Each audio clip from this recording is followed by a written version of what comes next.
Good evening and welcome to State of Business on Not Television. I'm Chamal Fernando. Let's have a look at the headlines. Central Bank resumes monetary easing with key rate cuts. Two MPs announced their candidacy for the top seat in the country. Now the news in detail. The Central Bank of Sri Lanka has resumed its monetary easing cycle.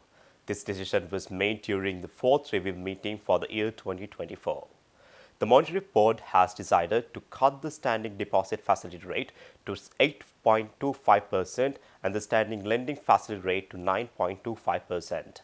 Central Bank Governor Dr. Nandalal Veerasinghe stated that the goal is to maintain inflation at the targeted level of 5% over the medium term during a media briefing held recently. The CBSL noted that the policy shift aims to signal the continuation of an eased monetary policy stance, thereby including a further reduction in market lending rates to support economic activity amidst a benign inflation outlook. Economic indicators suggest robust real GDP growth in Q2 of 2024, continuing the expansion seen in Q1 of 2024 with a year-on-year real growth of 5.3%. The rebound in domestic economic activity is expected to sustain, buoyed by relaxed monetary policy, enhanced supply conditions, gradual rebound in external demand and reduced uncertainties around debt restructuring. The Sri Lankan rupee has appreciated by over 6.5% against the US dollar this year. The CBSL expects financial institutions to continue downward adjustments in lending interest rates, reflecting the benefits of policy easing. Despite concerns over the limited availability of treasury bills for monetary policy operations, the Central Bank of Sri Lanka has assured that it possesses sufficient instruments and tools to manage any potential liquidity issues effectively. Addressing the media at the post-monetary policy review meeting, Central Bank Governor Dr. Nandalal Veerasinghe acknowledged the concerns surrounding the availability of treasury bills. However, he reassured that the central bank is well equipped to handle any liquidity challenges that may arise. Dr. Veerasinghe emphasized the central bank's commitment to maintaining financial stability and effective interest rate management. He highlighted the availability of options in the secondary market and the open market operations to ensure that interest rates remain stable. He further explained the central bank's flexibility in purchasing securities from the market if necessary and mentioned the possibility of borrowing from the securities or the market to manage liquidity. Central Bank Assistant Governor Dr. C. Amarasekar also echoed the governor's confidence, stating that the CBSL is prepared to address any liquidity issues as they arise. We will deal with it when we come to that point. We have several tools, and in the past we have used even the statutory reserve ratio to absorb liquidity. But right now, I think based on our projections, there could be a gradual reduction in liquidity over the next few months of the year. Furthermore, the central bank also confirmed its decision to move forward with the implementation of salary revision as directed by both an independent committee and the Committee on Public Finance. Speaking further at the post-monetary policy review meeting, Governor Nandalal stated that all recommendations in the report endorsed by Committee of Public Finance will be implemented. In February, the governing board requested Governor Dr. Veerasinghe to formally request the Finance Minister to brief Parliament on the rationale behind the salary revisions.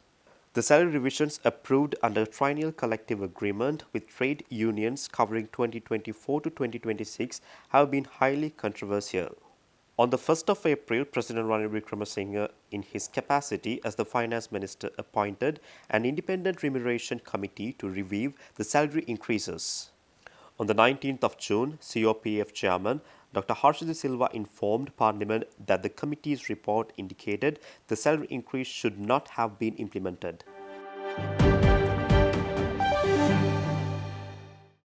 Stay tuned, we will return after this commercial break.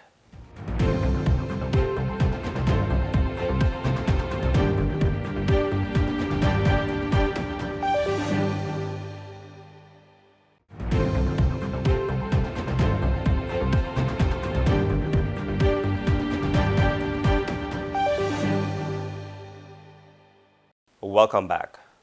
Minister of Justice, Prison Affairs and Constitutional Reforms Vijayadasa Rajapaksa officially announced his candidacy for the upcoming president election during a special press conference held at the Independence Square in Colombo today. In the meantime, Field Marshal Sarath Fonseca also took to X, the platform formerly known as Twitter, to announce his candidacy for the upcoming presidential election. Incumbent President Ranil Wickremesinghe has not announced his candidacy, with speculations persisting that he will be the common candidate of the United National Party and the Sri Lanka Podujana Peramuna. The Sri Lanka Podujana Peramuna has not officially announced its candidate, with party leaders suggesting that they are considering multiple prospects led by the prominent business leaders Dhammika Pereira. Opposition leader Sajid Premadasa and the leader of the National People's Power, Anurakumar Dissanayake, is expected to show up to the race, while media tycoon Dilip Jayawira has been running a vibrant campaign for the upcoming election. However, the Election Commission is yet to announce the date of the election. මේ රට වැටී තිබෙන තැනින් ගොඩගන්න නීතිය ආධිපත්‍ය ආරක්ෂා වන රටක් බවට මේ පරිවර්තනය කරගන්න අපේ වර්තමාන සහ අනාගත පරම්පරාවට සුරක්ෂිත රටක් සකස් කරගන්න කැමැති දේශපාලන පක්ෂ සහ කැමැති දේශපාලන ක්‍රියාකාරීන් සහ නායකයින් මට සහාය දේවි. එහෙම බලාපොරොත්තුවක් නැති ආත්මාර්ථකාමී දේශපාලඥයන් ඒගොල්ලන්ට කැමැති දේශපාලන තීන්දුව ගනීවි. මගේ දායකත්වය තුල පහුගිය අවුරුදු දෙක තුල අනපනත් 90කට ආසන්න ප්‍රමාණයක් පාර්ලිමේන්තුව සම්මත කරා. සාමාන්‍යයෙන් මේ පාර්ලිමේන්තුවක් අවුරුදු 15කින් 20කින් කරන ක්‍රියාවලියක් තමයි අවුරුදු දෙකක් තුල මම කළේ. ඒක නිසා රටට අවශ්‍ය වෙනස නීති රාමුව තුල සම්පූර්ණ අංග සම්පූර්ණ නොවුනත් 90ක් පමණ මම සකසලා තියෙනවා. ඒක ක්‍රියාත්මක කිරීම සඳහා අවශ්‍ය පෞරුෂයක් තියෙන ඍජු ලෙස කටයුතු කරන්න පුළුවන් නායකයෙක් ඕන. මම ඒ නායකත්වය ඔබට දෙන්න සූදානම්.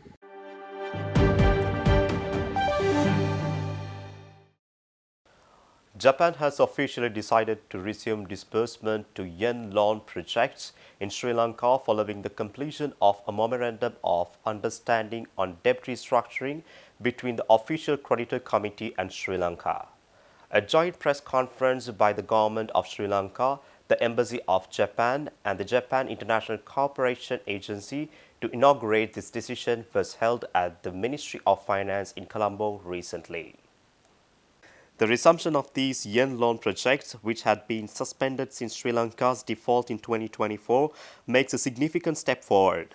Japanese Ambassador Mizukoshi Hideaki commended Sri Lankan authorities for their ongoing efforts in implementing comprehensive economic and social reforms essential for sustainable recovery.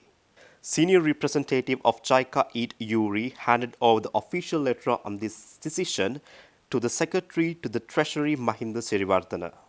Secretary Sirivardhana expressed profound gratitude for Japan's decision and appreciation for Japan's excellent initiative and long-term dedication in debt restructuring.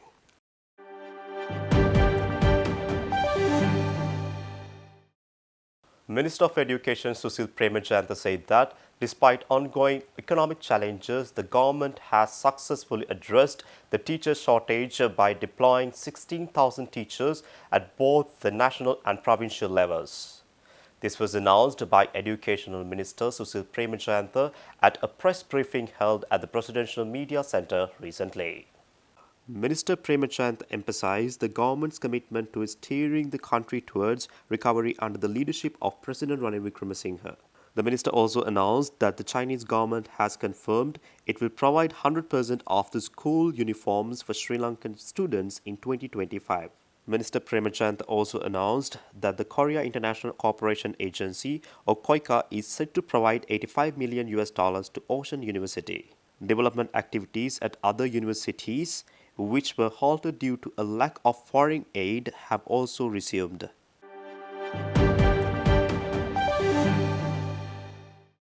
Stay tuned for the stock update.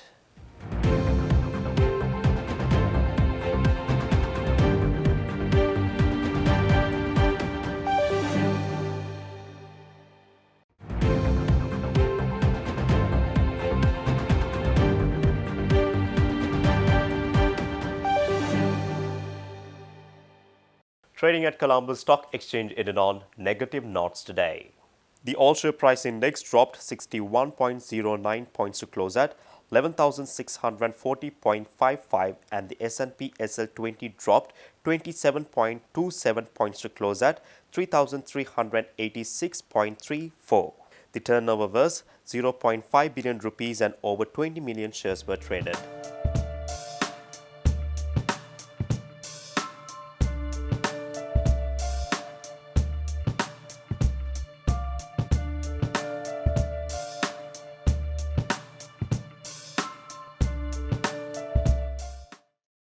Before wind up, we also bring you something to cheer up.